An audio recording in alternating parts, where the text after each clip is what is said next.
ஆபேலையும் அவன் காணிக்கைகளையும் ஏற்றுக்கொண்டவர் காணிக்கை பெட்டி அருகே அமர்ந்து கொண்டிருந்தார். தேவன் தங்களை ஆசிர்வதிக்காமல் தாங்களே தங்களை செதுக்கி வளர்த்து கொண்டது போல ஒவ்வொருவரும் தங்களின் மிகுதிகளை பெட்டிக்குள் செலுத்திக் கொண்டு வந்தனர். வாழ்க்கையிலும் உடையிலும் சாயம் தீர்ந்த விதவையாய் தன்னிடம் ஆண்டவருக்கு கொடுக்க அதிகம் இல்லை எனினும் தன்னிடம் உள்ள அன்றைய உணவின் செலவை காணிக்கையாக படைத்தால் ஏழை விதவை. உடனே ஆண்டவர் தன்னுடன் இருந்த சீடர்களை பார்த்து, இவள் தனக்கிருந்த எல்லாவற்றையும் எல்லோரிலும் அதிகம் கொடுத்து விட்டாள் என்றார். காணிக்கையை ஏற்றுக்கொள்ளுகிறவர் தான் காணிக்கை பெட்டி அருகே அமர்ந்திருக்கிறார் என்பது இவளுக்கு தெரியாது. எனினும் இயேசுவின் இந்த வார்த்தை இவளை வெகுவாக பாதித்து விட்டது. உடனே இவளையும் இவள் காணிக்கைகளையும் ஆண்டவர் ஏற்றுக்கொண்டார். அள்ளி அள்ளி கொடுத்தவரின் காணிக்கை அங்கீகாரம் இல்லாமல் போனது. தங்கம் வெள்ளி என்று கொடுத்தவருக்கெல்லாம் இயேசு மௌனித்திருந்தார். கொடுத்தவர்களெல்லாம் தாங்கள் கொடுத்தது மிகுதி என்றார்கள். ஆனால் இயேசுவோ இந்த ஏழை விதவை கொடுத்ததுதான் தகுதி என்றார். மற்ற எல்லோருக்கும் இந்த பெண்ணின் காணிக்கை வெறும் 2 செப்பு காசுதான். ஆனால் இயேசுக்கோ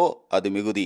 ஆண்டவரின் பார்வையில் காணிக்கை எவ்வளவு என்பது இல்லை போலும், எந்த நிலையில் என்பதுதான். 7 மட்டுமல்ல பூரணம், ஏழ்மையில் கொடுத்த ஏழை விதவையும் தான் பூரணம். ஆனால் இந்த பெண்ணின் பெயர் சம்பூர்ணமும் இல்லை, பரிபூர்ணமும் இல்லை. யோசியுங்கள், மிஸ்டர் சம்பூரணம், மிஸ்ஸஸ் பரிபூர்ணம் ஆண்டவருக்கு கொடுக்க.